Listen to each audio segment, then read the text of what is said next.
Forgive me.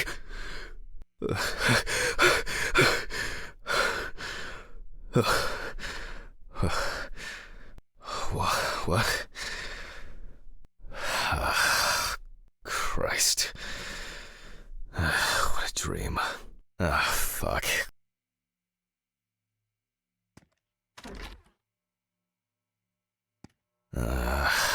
So much light everywhere.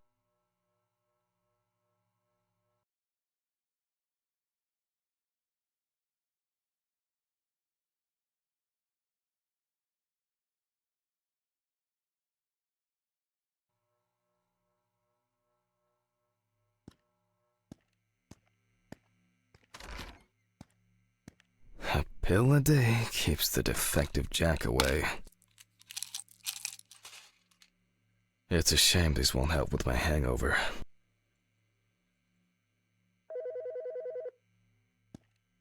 The fucking phone. Okay. I know I'm late. I'll be there soon. It's not like the dead are impatient. Jack, no. Alice?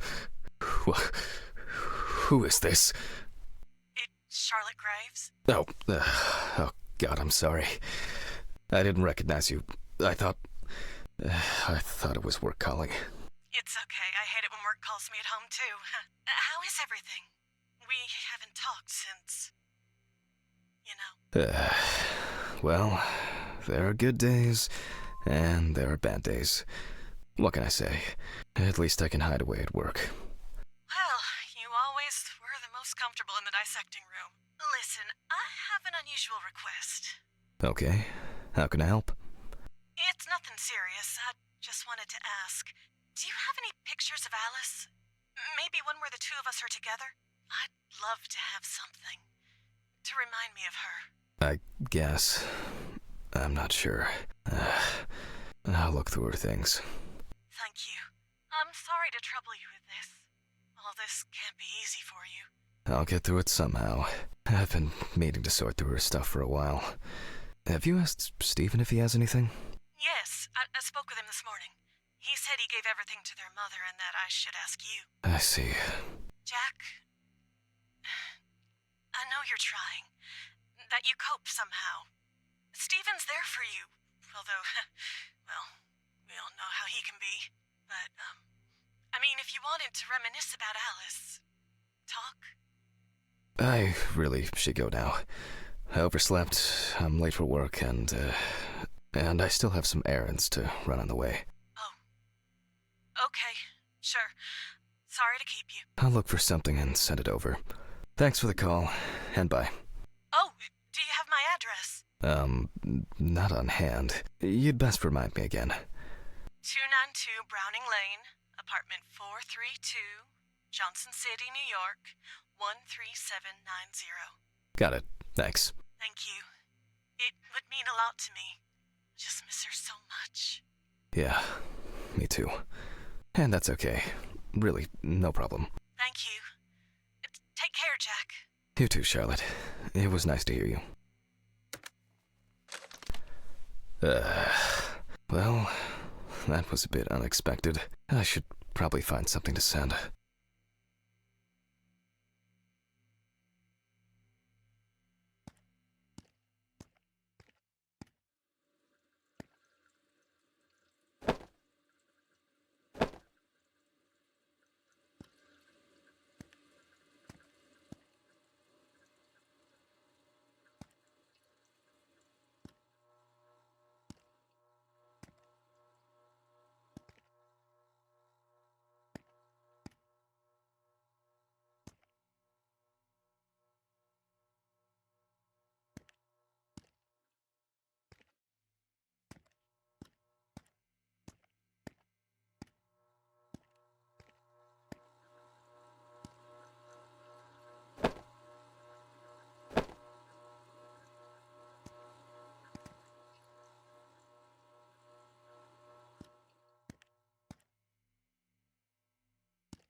It's been almost a year.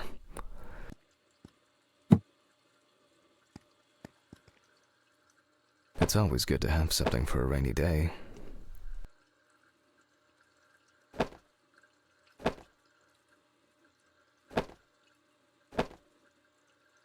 It's always good to have something for a rainy day.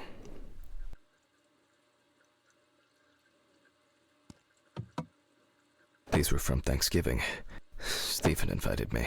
I was going to Alice and Charlotte in Amsterdam. It's hard to believe they've known each other for so long. It would be better if Charlotte had this. It deserves to be on display and not hidden in a drawer. Okay, time to go to work. I'm seriously late.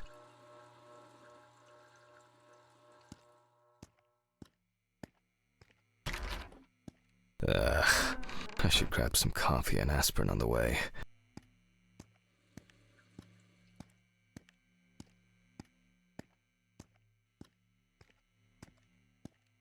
These fluorescent tubes are brutal.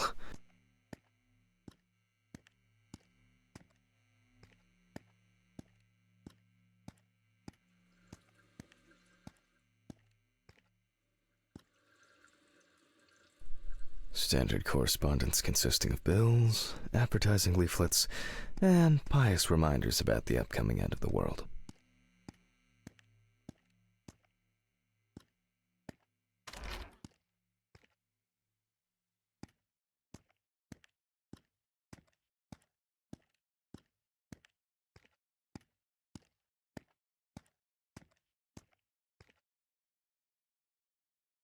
I hope this helps, Charlotte. Okay, all done here. Time to go. Huh?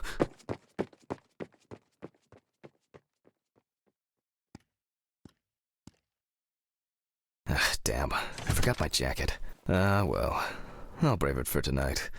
Too bad.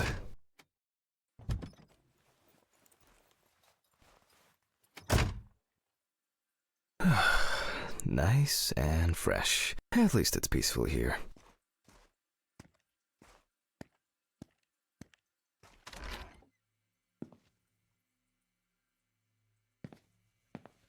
Good evening, Mr. Ridley. Your timesheet, Hammond?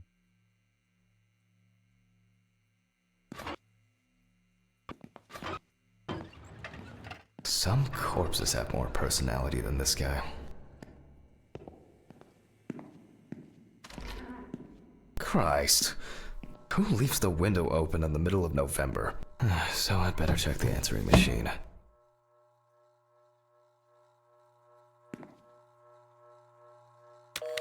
Hi, Jack. I dropped by a little early today.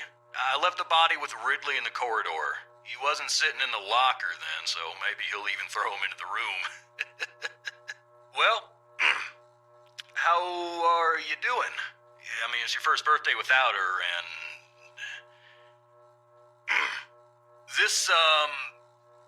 I still have a hangover, and you know me, I run to the John like the neighbor's fucking dog. You know, today I slipped on his shit again. That fucking furball. He always has to shit next to my car. Anyway, I can't come over in the evening, but we'll catch up on the weekend, okay? Bye. I almost forgot. Charlotte called me this morning. She asked about you, so answer your calls, Jack. This time it's not a reprimand for being late. That's par for the course. I wonder when this clown will learn to look under his feet. Birthday. I actually forgot it was today. Alice baked me muffins like these. Maybe later. I'm still hungover, and it might tip me over the edge. A treat for later. I always crave something sweet after a section. Okay, joke's over. Apron, gloves, and get to work.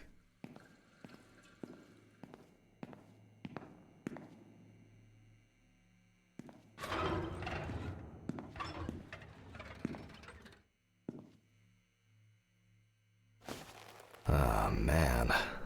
I remember you. You were on that talent show.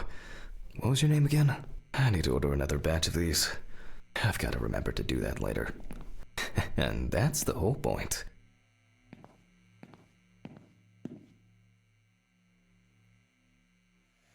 Steven laughs at me for recording everything. He says I have a bigger collection of stuff like this than most of the creeps he's caught. November 21st, 1991. Time, 9:13 p.m. The autopsy is conducted by Jack Hanman. Lecture for the Medical University of Missouri.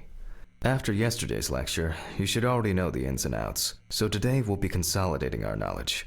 So, where do I start? That's right, police folder. Ah, yes, Samantha Barker. Now I remember. There's probably going to be a lot of chatter about this. Found in her own apartment by police patrol. Officers during the interrogation.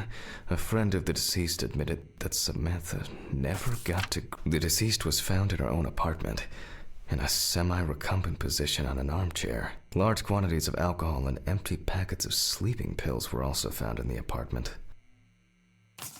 After her first album became a commercial success, she was hit with a creative drought. She suffered panic attacks and severe sleep problems. Drugs and medication came into play.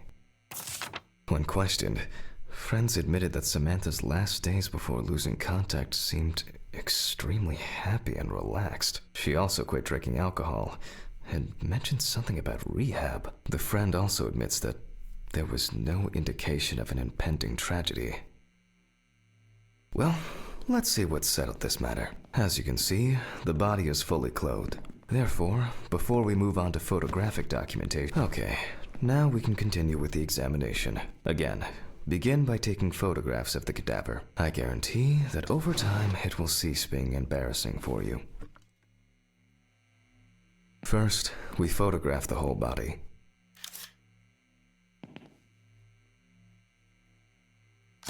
And now, any suspicious-looking marks or wounds.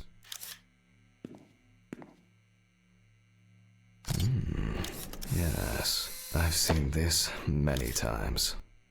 You don't get such bruises from a normal contusion.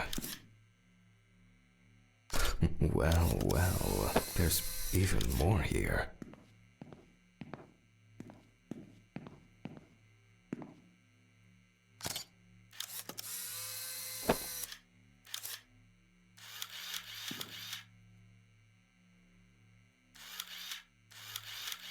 Interesting. Very uneven. We need to investigate this. A few we will need to look into here.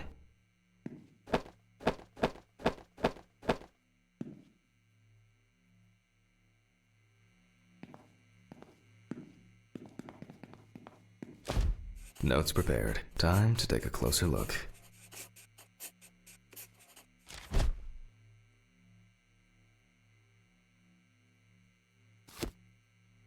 Some furrows have imprinted more strongly, others less, as if someone was, undecided. The number of bruises suggests that there may have been some kind of tussle. Such bruises are caused by either a very heavy blow or by some internal issues. And here's something interesting. The skin of the deceased is covered with numerous blisters. Some of them are ruptured. Others still contain fluid residue. More numerous blisters. We have some leads to investigate here. Let's write this down.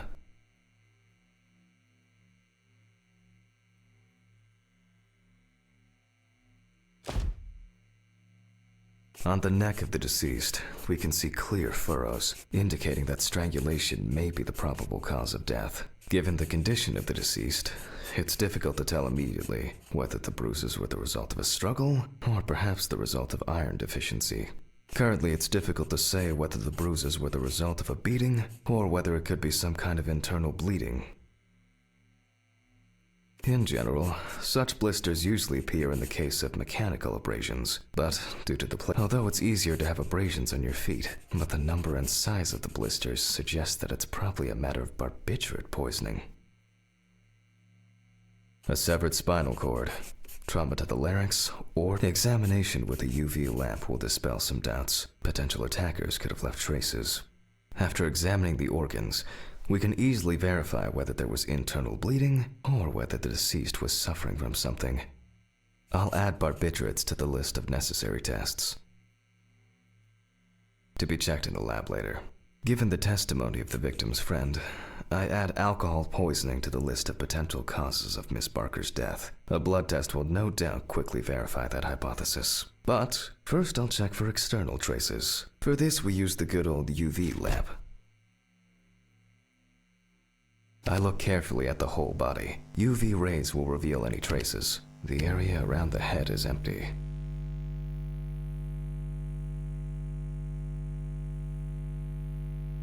Torso, empty without marks.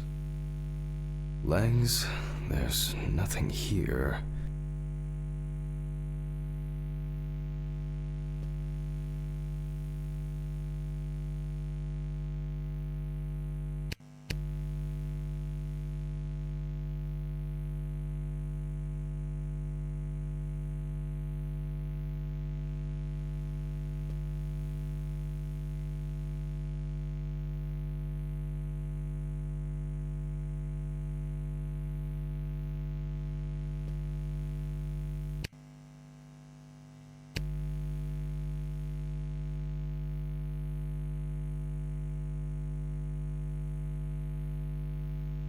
The left hand seems to be fine. No marks. Right hand clean. Well, nothing to surprise us here. Now gently, we take the deceased by the hand. And we check for rigor mortis.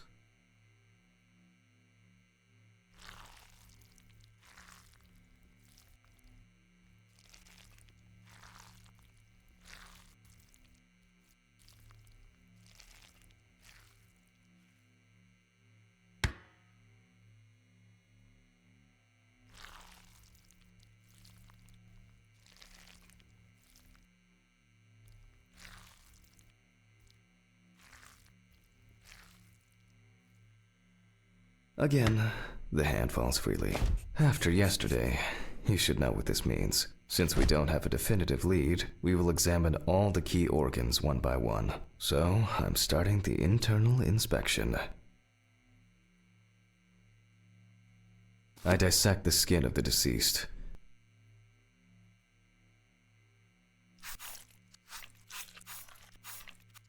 And I proceed to deflect the skin flaps. Compared with yesterday's body, the deceased has only trace amounts of adipose tissue. Now for the ribs. What do we have here?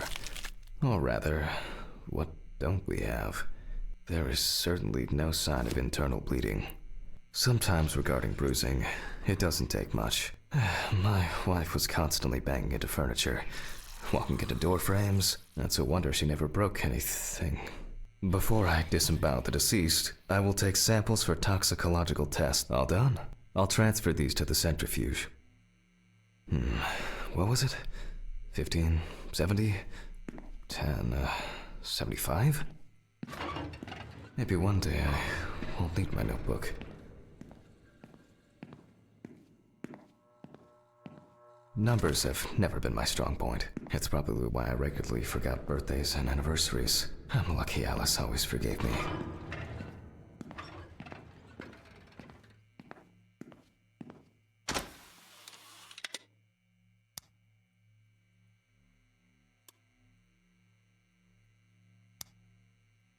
Gently does it with this old thing. Handle with kid gloves.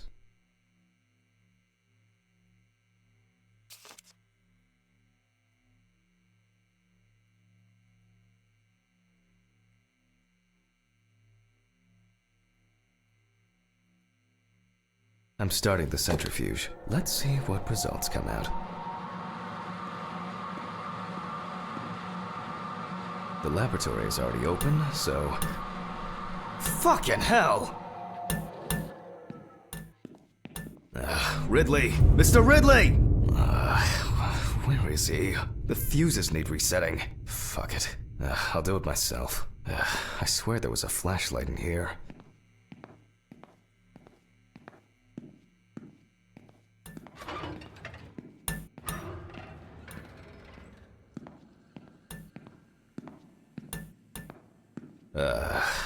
Whatever.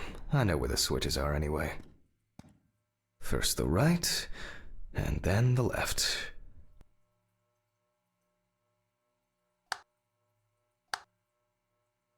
And voila.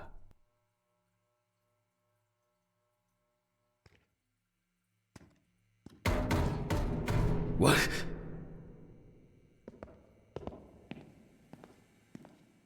What the? Oh, for fuck's sake. Can't I work in peace?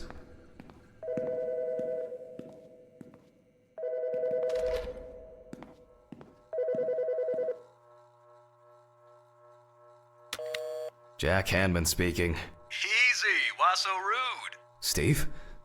Sorry, man. This place is falling apart, and Ridley won't even lift a finger to help. You just can't work here.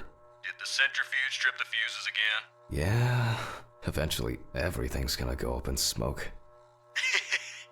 Look on the bright side. It's a free cremation with your autopsy. Jesus, stop it.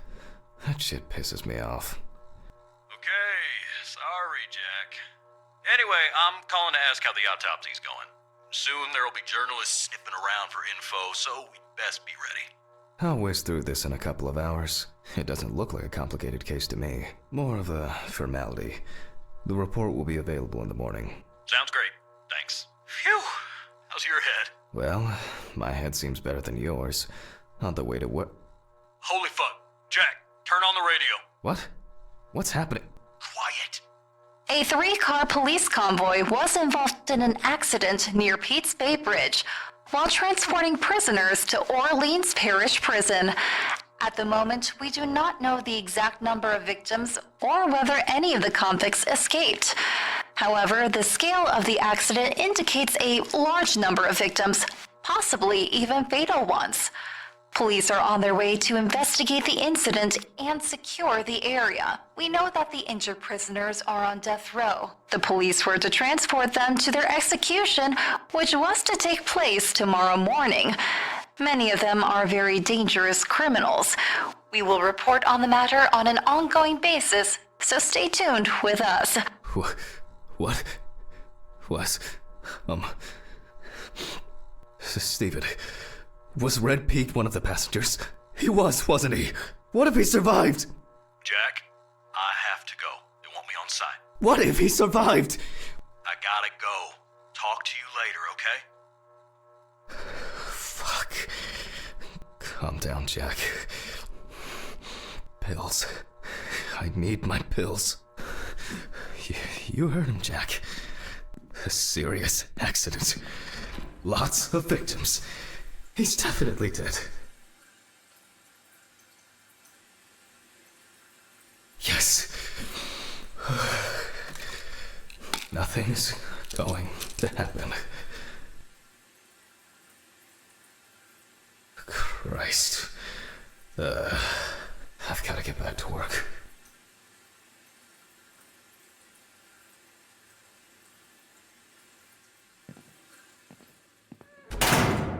What?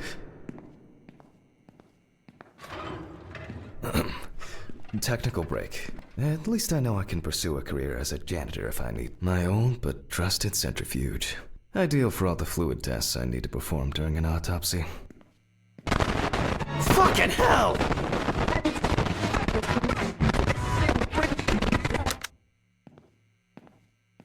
Alright, let's see if we were able to get anything out of this piece of crap.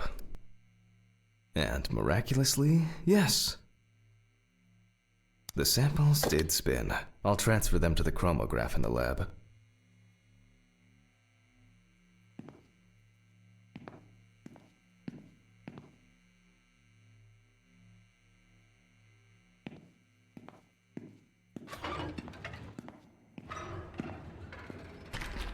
Alright, let's load this up.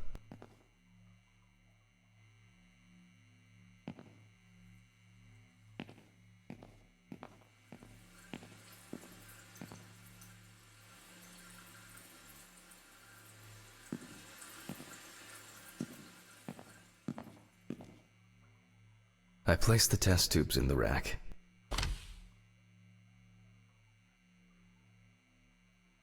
Now, just take 5 milliliters from each.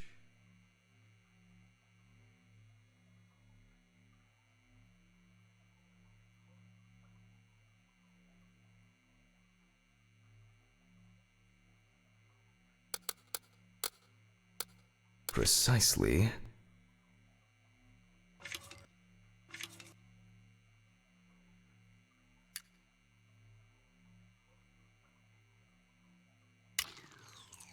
And the next.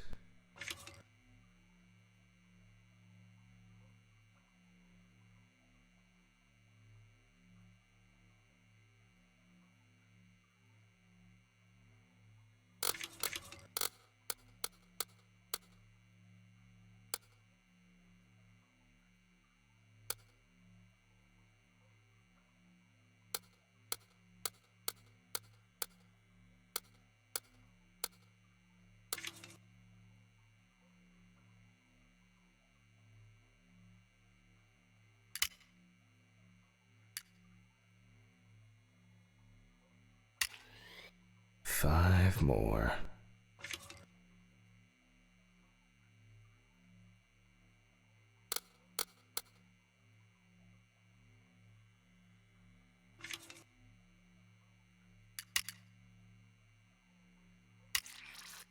We put the prepared sample into the machine.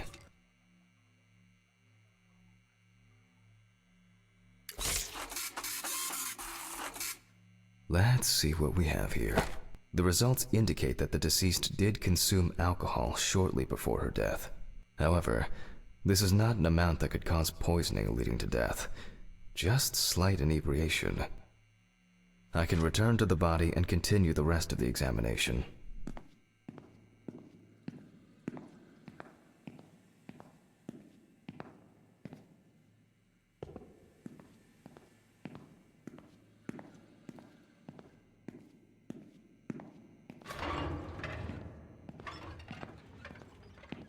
The chromatograph results show that we can eliminate alcohol poisoning from our list of potential causes of death. However, remember that alcohol can affect the functioning of the entire body. It disturbs the heart rhythm, accelerating its rate, and dilutes the blood, which may result in more severe bleeding in the event of an accident. Also remember that alcohol affects the metabolism of drugs in the liver, which I'll now look at in more detail. First, I'll pick up the syringe again. I'll take samples from the liver and the heart to test the concentration of barbiturates in the body.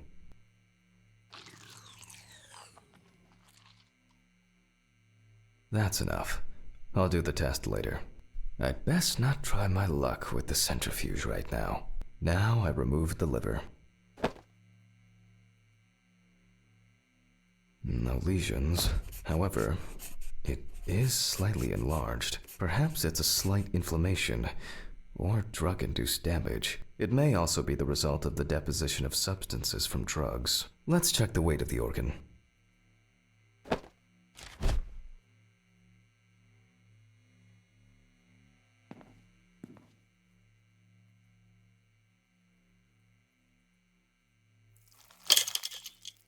The weight is 1,300 grams. The liver is enlarged.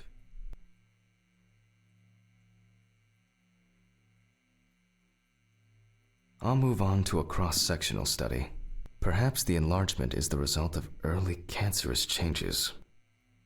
The blade glides through smoothly. I don't feel like I'm encountering any changes with an unusual structure.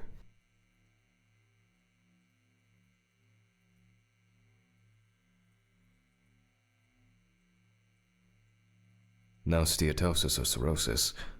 The liver is actually quite clean inside.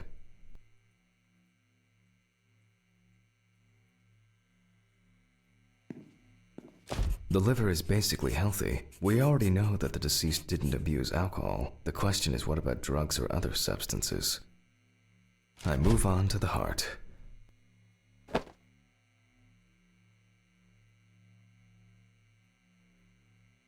Oh. At a glance, we can see signs of a heart attack. The deceased is definitely too young to have a heart attack due to natural causes. The liver is enlarged, not from alcohol poisoning, and the heart looks like it has collapsed. So, I guess we need to go to the centrifuge and check for these barbiturates.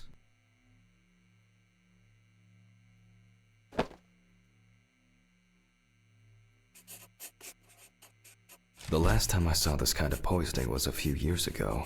I better check the data in my notebook. He was a middle-aged guy. He took his medication and forgot about it. So, he took another pill. He forgot again. All right.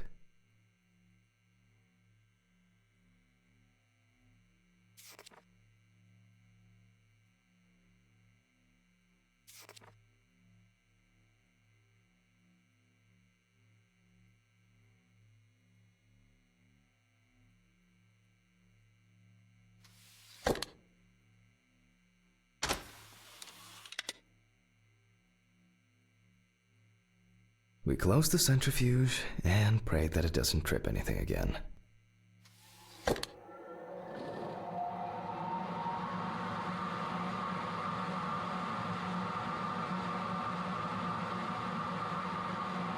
It looks like our luck is in.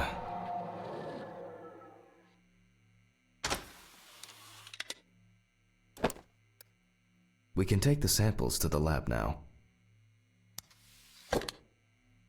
I wonder how she was able to get hold of these drugs.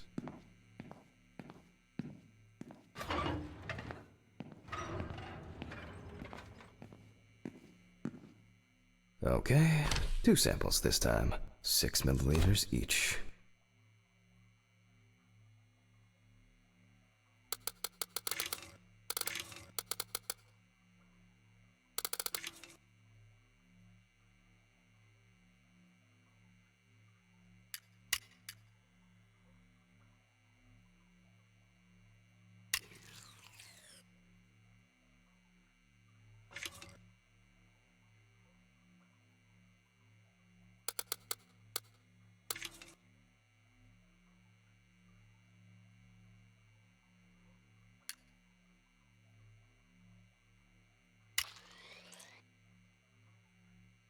Well, let's see how much of it we find.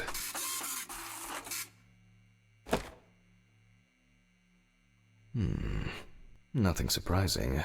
Significant amounts of phenobarbital metabolites of hepatic origin.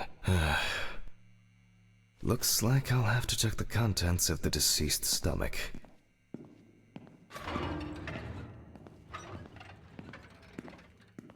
The tests showed that the collected blood contained enough barbiturates to cause cardiopulmonary collapse. The question now is whether it was an accident or a deliberate act. I'm proceeding to examine the stomach. Before extraction, I ligate the entire organ to prevent its contents from spilling out. Okay, I'm now cutting out the organ, which will move to the board for dissection. Normally, the stomach and intestines are full of surprises.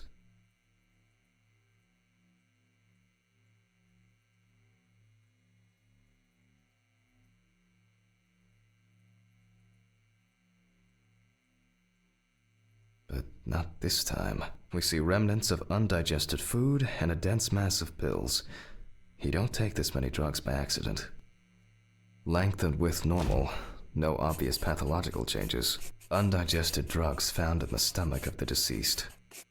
The direct cause of death was probably an overdose. I'll check the rest of the organs, and then the nervous system. Lungs are normal, no lesions. The victim, the deceased's trachea is normal. The deceased's intestine is normal. No clear pathological changes. Abdominal cavity checked off. We can check the brain.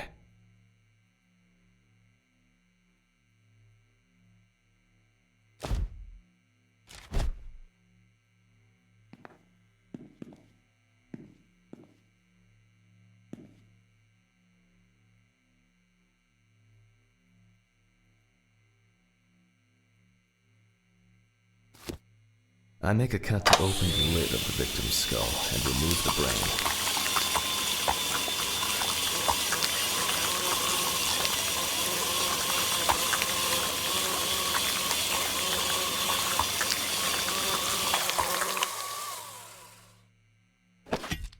Brain is normal, no obvious lesions. Alright, I need to dissect it on a board.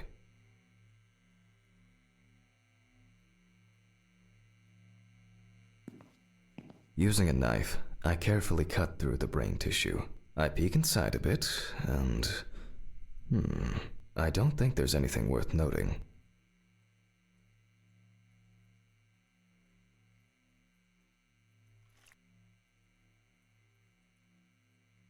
As expected, the deceased's brain is in excellent condition. No discoloration or changes due to hypoxia. There is still the matter of the marks on the neck. They look superficial, but who knows? Maybe the spinal cord has been severed. I need goggles. Pills. I need... No. No. Everything is spinning. Ugh, my head. No, my pills. They should be in the bathroom.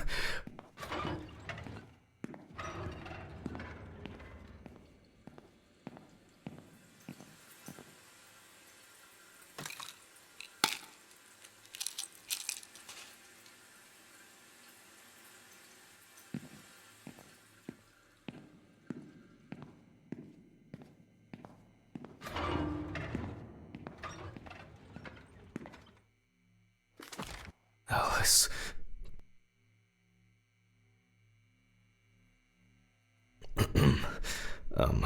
Saw. I need saw. Fuck. I don't see it here. Oh. I know. I probably left it in the basement after its last cleaning.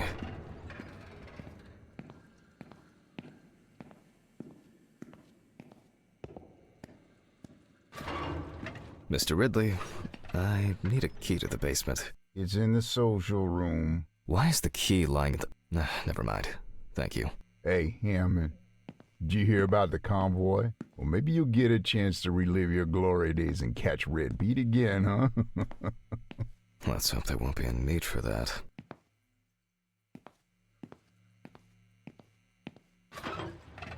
If only he could put that much enthusiasm into his work. I get the feeling that searching through this rubbish is more pathogenic than working with please, may this be the last trip. Fuck. Why did the prison convoy have to get into an accident? Jack, take a deep breath. Deep, pleasantly cool breath. You're nearly finished with the autopsy. Then you can go home and rest. I'll take the saw.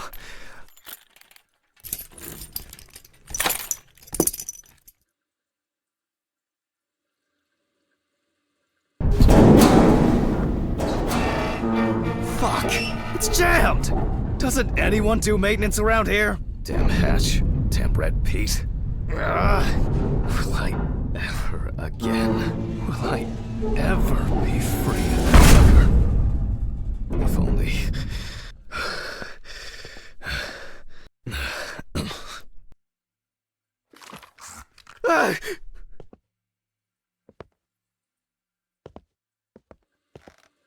It would be easier if I put things away properly.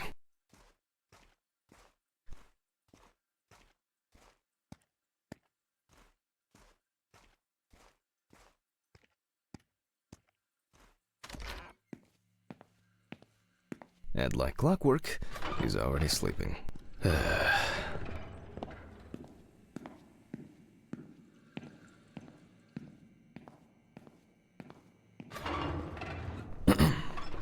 Sorry for the short interruption. I hope you all took the opportunity to grab some coffee. And now that I have everything I need, I'll move on to revealing the spinal cord.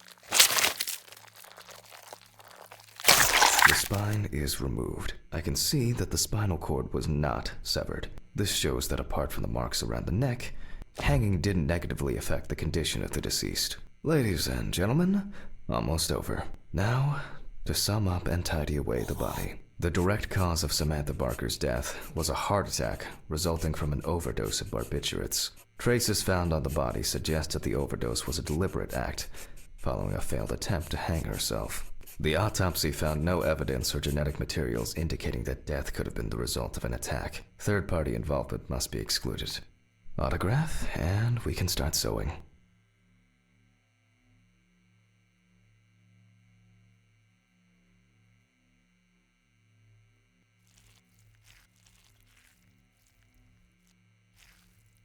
At home, it was a help and comfort. On death row, a farewell to, well, we're done for today. Thank you for your attention.